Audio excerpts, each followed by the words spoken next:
Bienvenidos, señores. Aquí estamos, sábados a las 11 de la mañana. This is Saturday, 11 o'clock, folks. We're starting with a great program as usual. Welcome to the show from the neighborhood. What's today's show going to be all about? ¿De qué se trata hoy? Well, we've got people here who come onto the program and do some pretty remarkable things. And I'm pretty proud to be the host to receive them here and talk about what is it that they're doing within their community. How are they helping to bridge the gap from one neighborhood to the other, and basically helping me break apart or basically destroy the headlines of what it is to be from a certain community. So then people can start talking to one another. Then we have an actual neighborhood. And I've got a great neighbor who's going to join me on the show today. She's actually written a book. Señores, escribió un libro, and this is a big thing because not everybody's out there writing a book. It takes time. It takes energy. It's so hard to find what to write about. So when you compel yourself to write something, well, I find it to be a gift where you separate yourself and you put yourself out there onto the pages of a book, making yourself vulnerable to critique, vulnerable to other people's thoughts. Muchas cosas pueden pasar cuando usted dice, bueno, me voy a exponer allá afuera, porque la gente te van a ver diferente. Y esta persona lo ha hecho con un libro, and they're doing this now with the book that they wrote, making themselves vulnerable. But not only that, it's to help others. Now, I'm just giving a compliment to their bravery. But when you really think of it, there's many, many people who are going to go ahead and have so many more achievements and so many more battles that they're going to win because of what they read within these pages. So, folks, it's an action-packed episode. Be here to understand not only the journey of writing a book, but what's inside this book, because this is a new book that's out. And I think it's going to help a lot of folks who are having mixed feelings about what they do for a living or the business they're about to start, that they're in, or that they're leaving. This might be the one for you, folks, so make sure to stay tuned. Señores, tengan sintonación. Aquí estamos, el programa. There you go, from the neighborhood. Don't move, don't touch that dial. Be right back. De regreso con Anthony from the neighborhood. All right, so we're right back here, and always good music from my man Triple R there, who's mixing up the ones and twos. Triple R, big round of applause for you, man, in the studio. Thank you. Appreciate that. Thank you.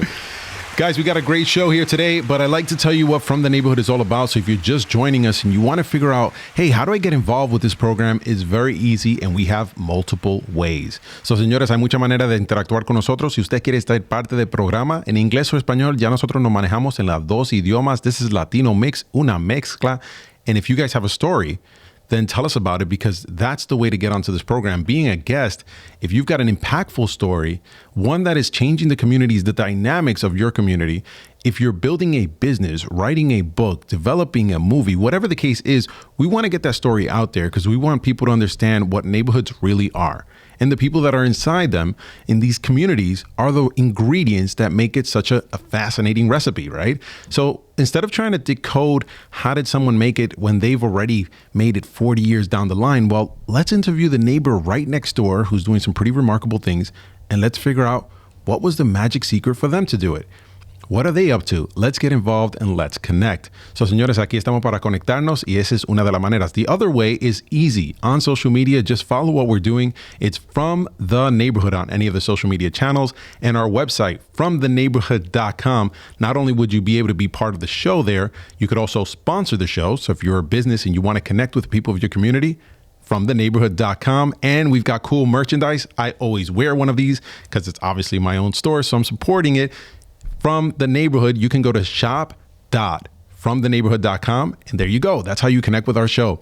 So, señores, aquí le tengo un programa. I promised you guys a program. And I mentioned earlier on that they wrote a book. And this is the highlight of today's show because it does take a lot to do it. But there's much more that leads you to doing this. And a lot of it has to do with life experiences. So we're here to share that with our guests here. Give a big round of applause, big warm welcome to Berenice Gomez. Thank you, Anthony, for the invitation. Welcome to the show. Thank you. ¿Cómo te sientes? Excelente. Perfect. Así hay que estar. Un sábado en la mañana no hay excusa para uno sentirse mal, right? Absolutamente. Yes, you work hard on Friday and maybe you party a little bit, pero ya sábados es recuperación. Actually, nowadays, you work every day, especially you work from home, you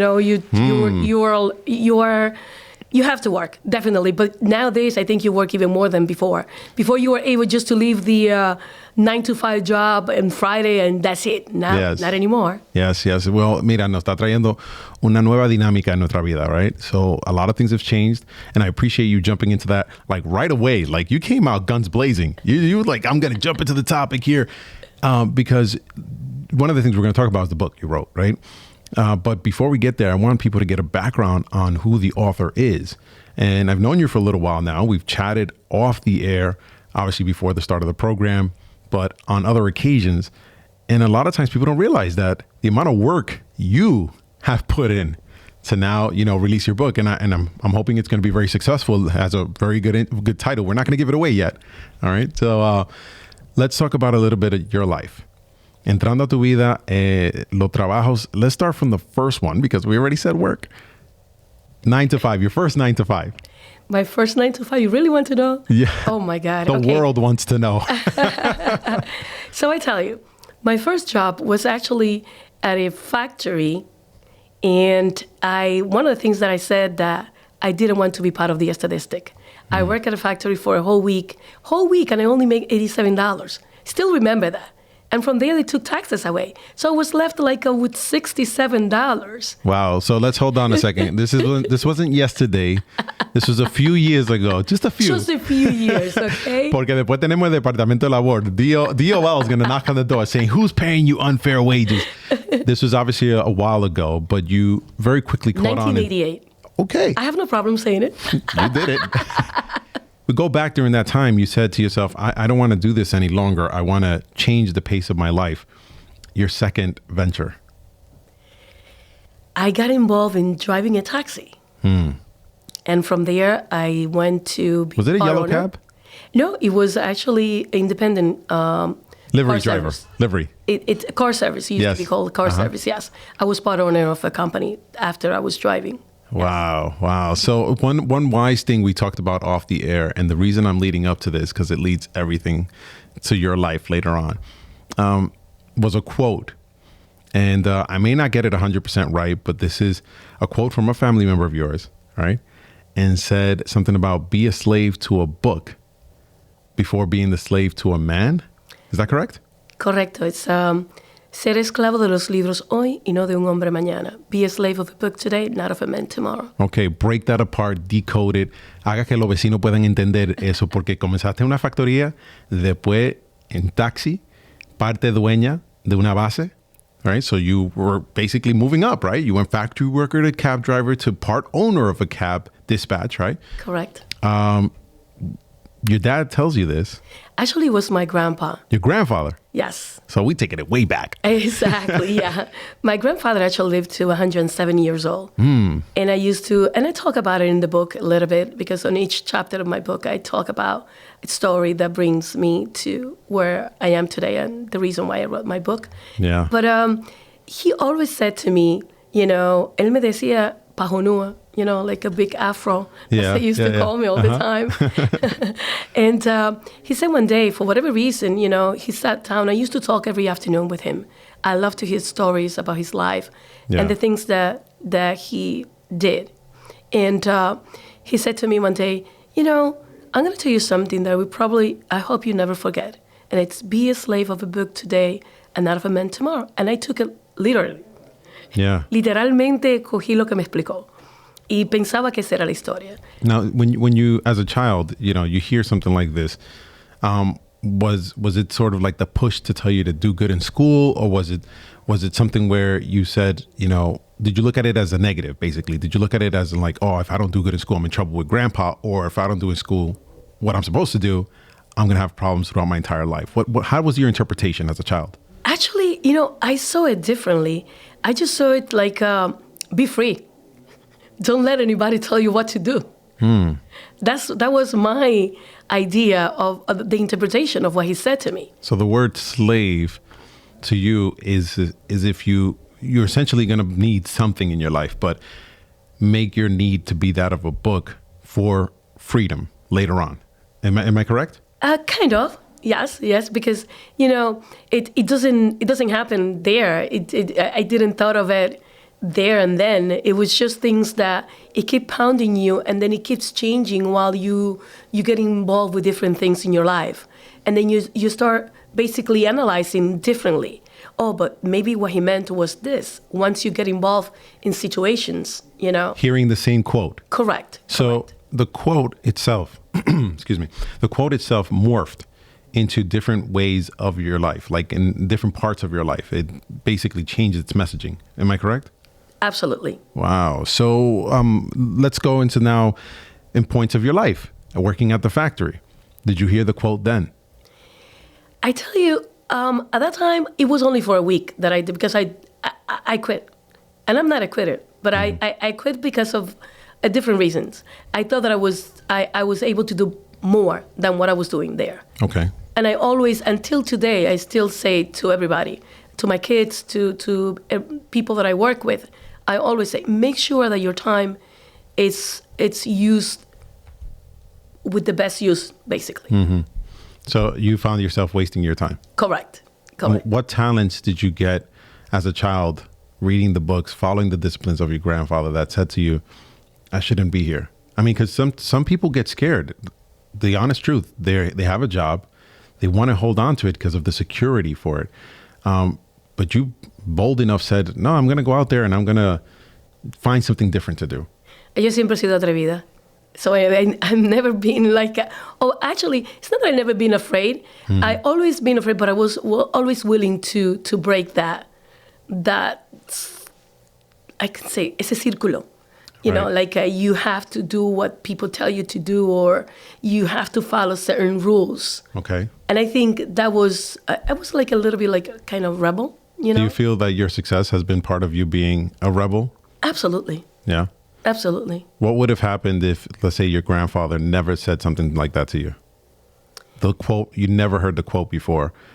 Maybe you hear it later on a much later point in time, but not that early in your life. Do you think things would have been different?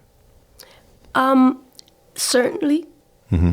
Certainly, because that basically, like when you have something that is missing the last piece of that puzzle to be able to be completed, I think that's what it was. At that time, I was about like 14 years old, and I remember like you're looking to be yourself. You're looking to find yourself.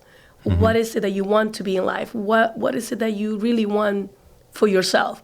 And when you find that little push, basically, or that little top to your cake, it makes it whole.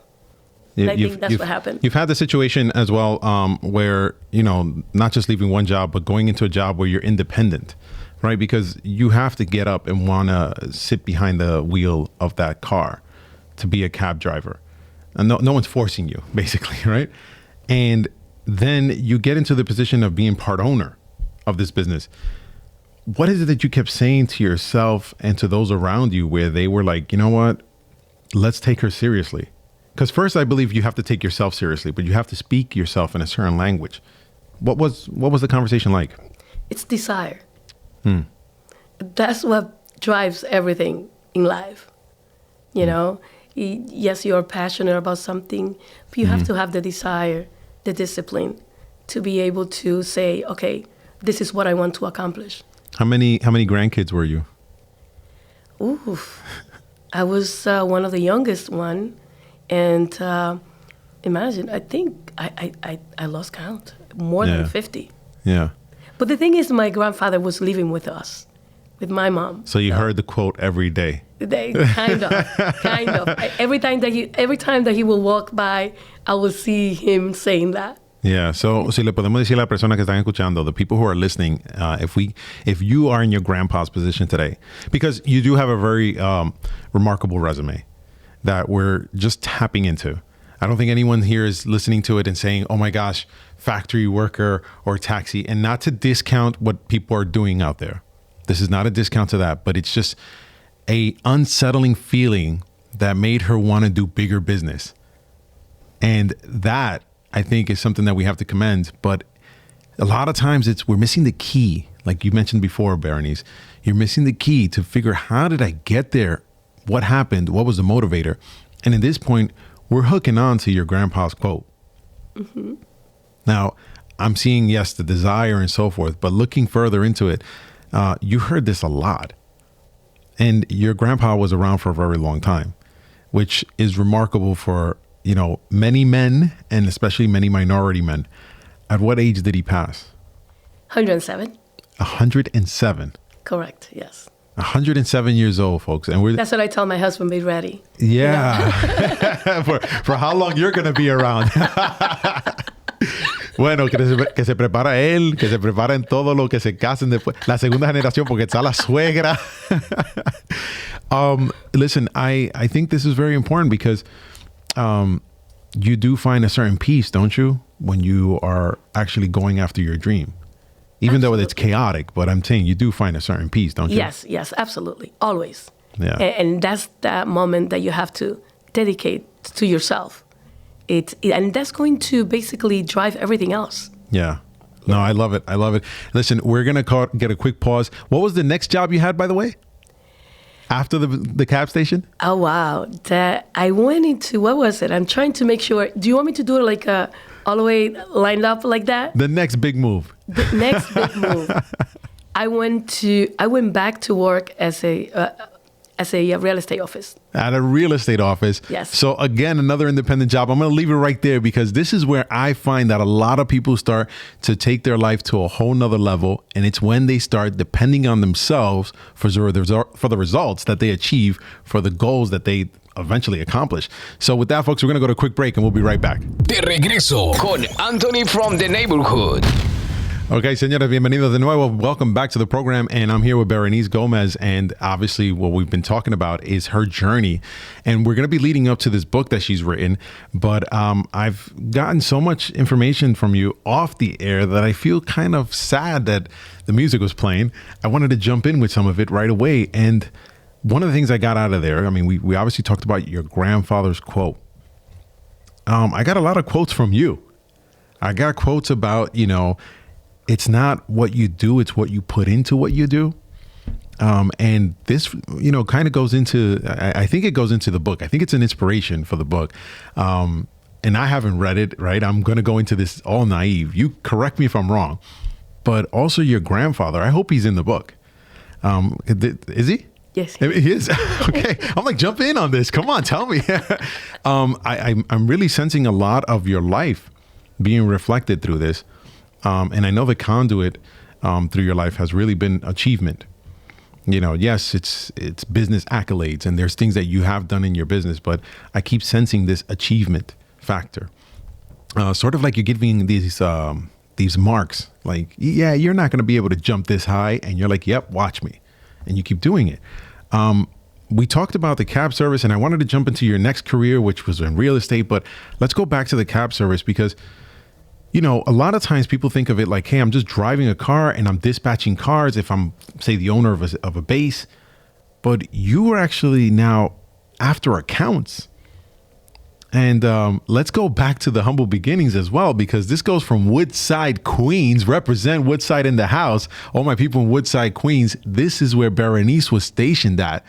And you had a car service there. Talk to me about the clientele. What did you achieve?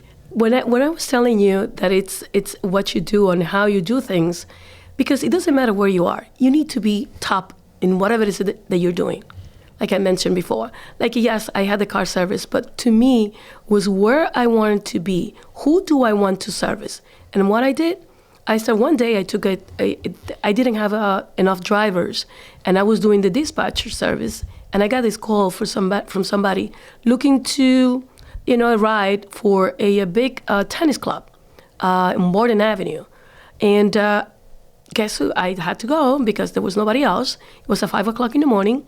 And I picked up somebody there, which to my surprise was the person that actually led me to my biggest account. And then again, like I said, what do you make out of it? I didn't stay just regular passengers, like you said. No, it gave me the idea of doing something better. I started doing, my client was Givenchy, the designer, Dr. Miller, Fisher Price. All those people I was able to meet And I was only wanted to know and to learn, and I will ask questions.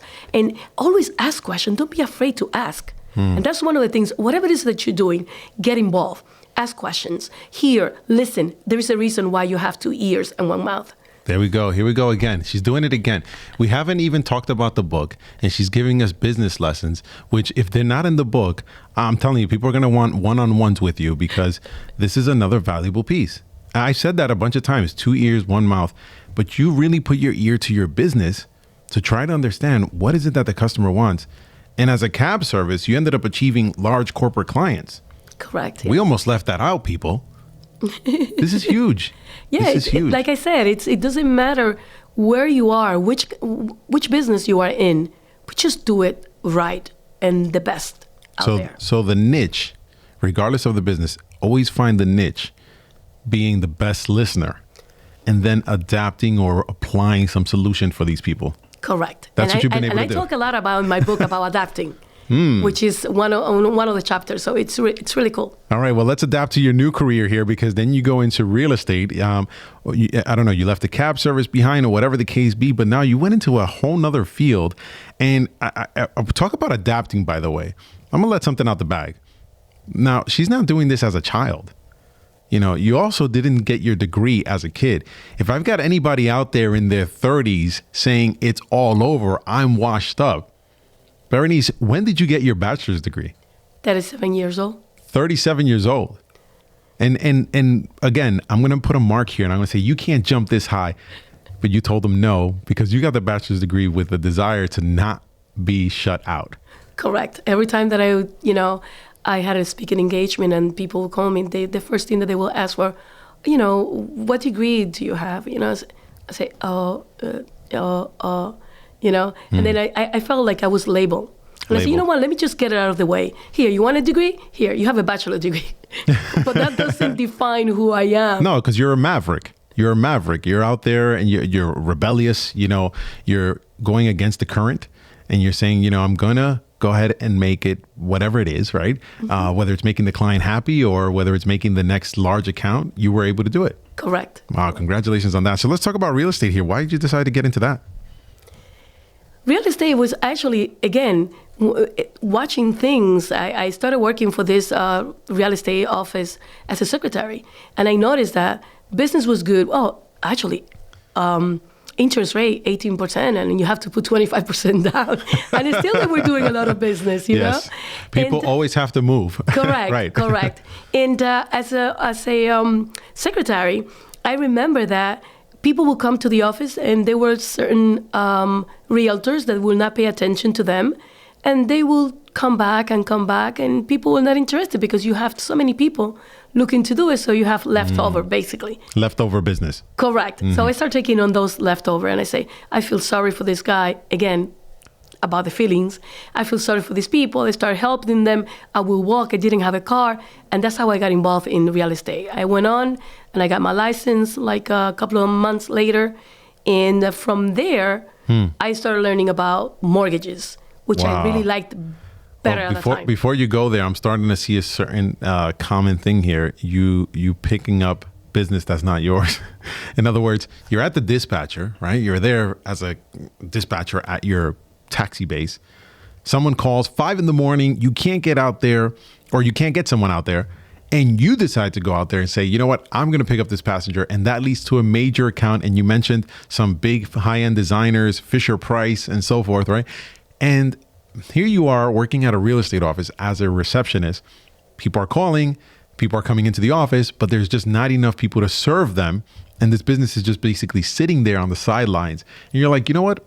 Let me get out there and I'm going to start serving these people.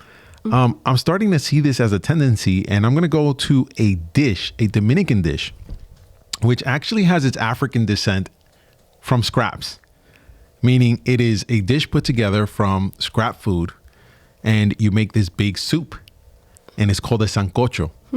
So that is an African dish which has come to the Dominican Republic and is widely popular, and now at this point, it's a Dominican synonym. Yeah. Eso va, el dominicano y el sancocho va uno y uno como si fuera el mangú, right? Correcto, para los domingos. Así es. And this is basically scrapped food that you put together into a pot and you make a soup. And the only reason I bring it up is because this is partly responsible for you getting that degree. Correct. At another job where you went above and beyond. Tell me that story. Getting the degree? Bueno. To me, I didn't have the time to do it, and it was not important for me. That's the way that I saw it. And on top of it, I have 4 kids. So I have to be a mom. I have to, and let me tell you, I never allow my kids to sleep over out or nothing. I will always come home and cook for my kids. It doesn't matter what time, and take care of my kids. So to me, it was not important. I was pushed to do it because of, again, sometimes society puts you in a position that you have no choice but. And the same thing with the fillings. Didn't you make sancocho for somebody that helped you get the degree? Yes, I did. But that was part of another job that I had on the side. Yes, tell me, please. Because you weren't hired for that. No. But something came out from within you and you said, you know what? Again, someone's not being served. I can find a way to serve them. $5 gets you into St. John's University. Correct. I tell you, I don't remember her last name. It's so interesting because I was just hired to clean her apartment. And one day, I saw a picture of one of our Dominican musicians, and she told me that she was close with him. And I said, oh, I see. And I started talking, and she told me that she likes sancocho, blah, blah, blah. But then one day, she gave me also my first coat. She gave me a whole bunch of used clothes, which I sent to my family in DR, and I got this nice coat that she got me. Mm-hmm. And I felt like so thankful for what she did. And I said, since she mentioned that she likes sancocho, I wanted to make her feel good. So I went out of my $20 pay, I got $5. I bought all my ingredients, and I came and I made a little sancocho for her and left it there on the stove. The following week, when I came to clean, that lady was so happy and so appreciative of what I did. And she started asking me why I was cleaning, why I was doing this. I explained to her that I had a kid, and so forth. And then she said to me, I know this person that can help you. And that's how I got into St. John's and study accounting, which I didn't finish. She paid for majority of my stuff, Rose, I remember her first name was Rose. I do not remember her last name. You didn't finish accounting, but you got your bachelor's degree. But $5 worth of ingredients, right? Yeah. On a food, which honestly is hand in hand with what we're talking about. It's the scraps, it's the leftovers that you put together, and it tastes so good. Try sancocho. But not only that, but this has been role-playing into your life every single time. And every time you've positioned yourself in this role and you've played it out to the fullest, it comes out to reap you big rewards. Correct. And here we are in a situation where you actually got into college on $5 sancocho ingredients. So big round of applause for that. I cannot think of a bigger story than that. That's like trying to buy a house with a paperclip. And you can, if you put yourself into it. There is a thing out there for that, right? So, but you're saying, you can master yourself in any field. We didn't even get into the real estate thing, and I want to get into it because there's so much to say there. That is, again, scrapped business, and then you just started picking up on it. How did that go for you? I'm assuming phenomenally well. Well, again, if talking about scrap business, it's the same thing. How many people back in 2018 were able to work with Latinos when it comes to mortgages and real estate? Not that many people. Right. I remember myself being in a room with 90 loan officers, all of them Caucasian. And I was one of 2 ladies, females, in the entire group, and the only Latina.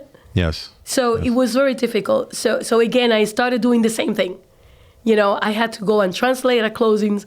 I have to go and translate the commitment, everything I have to do myself. But that wasn't that great because that was holding me back from doing the sales that I needed to do. Right. So then what do I do next? Again, like I mentioned to you before, I find somebody.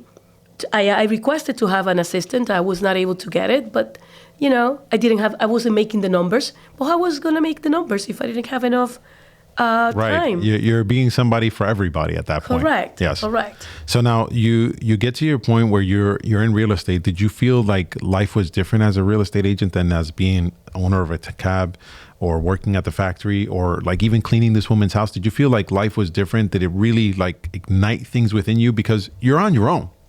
Make it or you don't make it, that's your fault or your legacy that you leave behind. How did you feel in that space?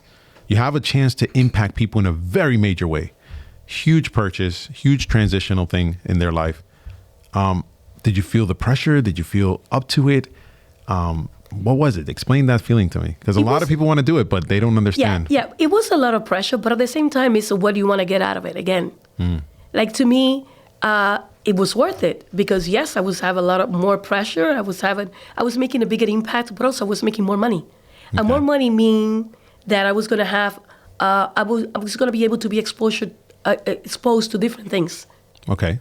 So you have to think it that way. Where is it that you want to go? What is it that you want to accomplish? And then you have to tie those things together to be able to see yourself there already. Right. And then you didn't just see yourself there because you left that part of the business, but you went into something related, which was mortgages. So you started getting into financing. What drove you to that? I thought that I was able to make a bigger impact in the Hispanic community by doing mortgages than doing real estate. We had already at that time a lot of good realtors, Spanish-speaking realtors, right. But we didn't have that many in the mortgage industry. So Grandpa didn't come and talk to you again? I mean, he was around to 107. I don't know. And you don't look that old, but yet you're giving me some dates that I'm like, what? 37 years old to get your bachelor's? And I don't want to say how old you are. You say that. But no problem. At the end of the day, like, were you looking into yourself and hearing these quotes in the back of your mind to say, I got to move on to the next step? That never left. That was like encrypted to me. So that was an automatic thing. Yeah. It's not like I had to come back and think about it. It was already. That was like when you are born and you have something attached to you that you'll carry all your life. A pillar of your life. That's it. So I don't have to actually come back and think about it. It was there already. It was just making it better and making it more to the point that not to think literalmente que es coger un libro, sino, just do the right thing and do it better and better every time that you try. Wow. Well, listen, we're going to get into your lending business in just a little bit, but I'm happy you're lending a lot of words of wisdom throughout this entire interview. And when we come back from the break, folks, we're going to jump right into another portion of your life and we're going to get into this book. Let's go. De regreso con Anthony from the neighborhood. All right, folks, we've had a fascinating time here with Berenice Gomez, and we're chatting about her trajectory, her life, and the life lessons. And she's been obviously giving us a lot of words of wisdom, a lot of things that we've learned here. And not just about writing a book, because we haven't gotten into the book yet, but we will at this point right now. I just want to kind of run real quick here. She's had many different types of businesses, different types of job positions. This started at a factory. But it started even before that, because before you got really into the business at that level, your grandpa left something in you that has been consistent throughout the entire show. And then you have put things together to the point where $5 got you into a university, and the great dish of sancocho, obviously, right? So big round of applause for sancocho and all the sancocho eaters. Now we move forward, and in lending, you're obviously dealing with people that are making large purchases, right? I know cab rides are expensive, right? Un taxi te quita mucho dinero hoy, pero estamos hablando de préstamos. And that led you to be an advisor for a very important organization out there. And obviously, in many other ways, you have been an advisor to a lot of other different types of businesses and associations. Tell us about a few of them. Yes, well, the NSA, the National Supermarket Association. You have NARAP, the National Association of Hispanic Real Estate Professionals. I'm one of the founders for the first chapter in New York. And also I serve at National as a board member. But I also was the president for the Long Island Hispanic Chamber of Commerce for 2 years. And the Family and Children Association, I was part of the board here in Long Island and for the Family and Children Association. Is that 5 of them already? Because I was doing it with my fingers here. So 5 organizations in which you've held advisory or leadership positions, which got you to understand the business of that organization itself and the ones that they serve, right? Their members and so forth. There's a lot. There's a lot that you have accomplished. And now we have this book. So I got the book kind of jumping behind me here. And there it is right there. It's called Business and Feelings. Now, can I tell you my feelings? Yes. This has been a really good interview. Oh, thank you. That's my feeling right there. But talk to us about this book here. It says Unpacking Emotions at the Heart of Business. A lot of times people get caught their feelings, I guess, entangled or intertwined in the wrong sort of way with business. What's your interpretation? I've been fighting for so many years with this situation about the feelings, and when you get involved with different business venture and questioning myself why things work and why things doesn't work, and what was it that happened that caused that business to fail. Mm-hmm. And one of the things that keeps coming back and forth, it's feelings. Feelings. Absolutely. And a lot of people, you have so many books out there that talks about how to get a startup business, how to do the marketing, but nobody talks about feelings for whatever reason. So I started researching and I started investigating. And 3 years into this, I finally, I said, I'm ready. I'm ready for this. 3 years of questioning yourself. Why am I feeling this way? Or looking at other people, right? And looking at other people and writing things down. Yes, absolutely. So when you think about feelings, and you say business and feelings, a lot of times people say, well, hey, no feelings, or it's not personal, it's just business. Is that true? No, it's not true. It's not true. It's about more how you suppress certain feelings so that it doesn't affect the business, and how you work on getting better at certain feelings to help your business. So there's things, obviously, when people hear feelings there, they think of like anger, jealousy, because we have this tendency as human beings to go to the negative right away. We're very good at describing the negative part of something, where we're terrible at describing the positive. So for example, if I ask Berenice, how's your day today? You're like, oh, it's good. But you don't say how good, and you don't go into the details. If I ask you, how are you doing? Oh, I'm feeling bad. My throat hurts. It's itchy. It's this, it's that. And you describe it like you're a doctor, but yet the good stuff we leave out. So are we talking about negative feelings towards business and keeping them suppressed? Or are we talking about positive ones as well, which kind of should stay out of the boardroom? Actually, this book is about a combination. I go into a chapter the first chapter, and I talk about success and failures and all that when it comes to business. And then I go on to talk about 3 feelings that actually you should be working on suppressing, like, fear or trust and loyalty. And then I go on and then I talk about 3 positive feelings that you should be encouraging, that you should be nurturing on your business, that is going to help your business. And then I talk about, in the last chapter, how you are able to put everything together to better your business. It sounds like an episode of Inside Out, like the kids movie, right? So you have joy, you have fear, you have anger. All of these things, though, they make a sancocho of feelings. Correct. And you have a desire. How do you get the right flavor for your business? Because I understand like different sorts of personality types match really well with different kinds of businesses. Do you go into the book on a discovery path of people's mindset, or do we go into just simply like whether or not your feelings play a role and which one shouldn't play a role? How are you dissecting that and having people kind of identify the differences?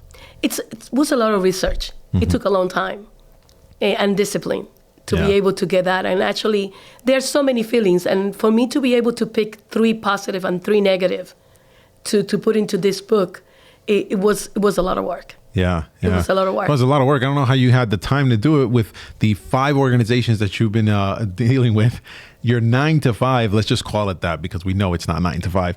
And all this other stuff. I just don't know how you found the time. So let's talk about discipline as a trait, right? But sometimes you don't feel like being disciplined, right? Sometimes you don't feel like doing it. How did you put yourself or compel your feelings to get down to business and write this book?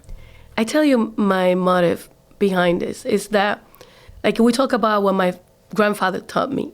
I wish I could find a book. I knew Grandpa was coming. I wish I could have, people are able to find books that talks about all that information, all that knowledge that people just take away with them when they are not here with us. Wow. So then I said to myself, that's big. Everything that I've learned, everything that I know, a lot of experiences I have with 7 or probably 10 plus different businesses that I've been involved. I wanted to be able to, for my kids, my grandkids, to be able to at least pick on that, because I may not live to 107. Yeah. And I'm going to be able to tell my kids about it. That's huge. Listen, I want a big round of applause here. We have a Dominican woman in the house. We got roots back to Queens, and now you're a Long Islander. So this is a prime example of a neighbor right here doing something. And this is the book they wrote. So it's Business and Feelings by Berenice Gomez. Where do we find this book? The book is in Amazon. It's an ebook. And in January, it's going to be in Spanish as well. Oh, en enero sale en español, señores. A ustedes no quedan fuera. So, si ustedes están ahí pensando, ¿cómo puedo llegar a leer el libro? ¿Cómo puedo llegar a esto? Va a estar en español digital. Digital y paperback también. Okay, so digital and paperback. So there you go, señores. Ustedes van a tener 2 opciones para poder leer el libro de Berenice Gomez. Y ella es una como nosotros que ha trabajado desde el fondo hasta el tope y sigue subiendo más, right? There's a lot going on. So, folks, I've got a little portion here of my show, which is a mystery question. And Berenice, esta es una parte del programa donde nosotros esperamos que sea una pregunta que no se esperaba y que sea una pregunta que viene de esta cajita mágica. So, DJ, can I get the cue? Yeah, that's my guy, Triple R, there with the magic button for this question. So, vamos a ver la pregunta que te tocó hoy. It says here, what permanent times... Oh, this is interesting. This is good. Oh, man. For discipline, let's go. What permanent times would you set for sunrise and sunset if you could? So, la hora permanente de que tú te vayas a acostar y te vayas a despertar, que tú la puedes poner para tu agenda. O sea, con una persona que tiene tanta cosa que hacer, this is going to be interesting because you've got a crazy schedule. Let's go. What is it? 4 o'clock in the morning, sunrise. And 11, 12 o'clock p.m., sunset. So waking up 4 a.m., going to bed 11 p.m. I'm not your doctor, but it sounds extremely unhealthy. No. What is your morning routine? Oh, wow. Usually I'm up by 5 o'clock, the latest. And I make my tea. And I sit down for 5 minutes just by myself and my tea. Nothing next to me. I don't talk to anybody. My husband wakes up and he tells me, I know what you're doing. That's what you call a party for one. Correct. And then from there, I go and I read. Okay. Minimum for an hour.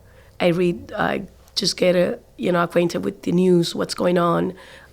It can be weather. It can be with the mortgage industry, whatever industry I'm working on. On whatever it is, whatever project I'm working on, I get familiar with what's going on. First phone call, first email sent at what time? First phone call, I do it after 9 a.m. So you wait till everybody else catches up. Correct. I try not to make, unless it's something like I already have planned before, then I make that phone call before 9. Email, sometimes, let me tell you, if I can sleep at night, I will be writing emails. Yes. Or writing your next book. That's what's going to happen. Señores, ella ha dado tanta cosa que nosotros podemos utilizar en nuestra vida. You've shared so many tips that we can use in our lives. I'm really impressed by the generosity that you have. I can only imagine that the book is going to be just as plentiful with all of this knowledge. Please talk directly to the audience, because we have people out there that are in their 30s, can't get the degree or don't feel they can, who are younger than that and haven't gotten the high school diploma, who are giving up. You didn't give up. Your grandfather told you things that were very impactful throughout your entire life. Talk to them directly and tell them, please, ways that they can be inspired and that they can model themselves. Maybe they don't have a grandfather, but after somebody, or follow some sort of routine right? Follow a GPS of sorts. Maybe it's one feeling they need to hold on to follow it as a GPS to accomplish their goals. What can you say? I'm going to tell you, if you want to be successful, you have to sacrifice something. If you want to be successful, you have to risk something. If you want to be successful, you have to believe in yourself. And that's it. There you go. So wonderful words, guys. I took a lot of lessons away from this. Obviously, I've noticed that with many other guests, something that happens in your life, something impactful, always seems to resonate with you throughout your entire life. And it's what is your driving force. I hope the words from Berenice today were words that are going to keep you there and keep you in line with the things that you want to accomplish in life. Folks, these are our neighbors. These are the people we're talking to every single day. These are the ones we're connecting with. These are the stories we're sharing. And I want you guys to be a part of this program, just like Berenice was. I would love for you guys to go ahead and discover more about her. Berenice, what is a quick way for people to reach you? Wow, we have Instagram, Business and Feelings. You can follow us there. There you go. She just put up an Instagram for the book on my show. That's how it happens here from the neighborhood, folks. And I'm glad you guys spent the time with me. And until next time, I'll be seeing you back in the neighborhood.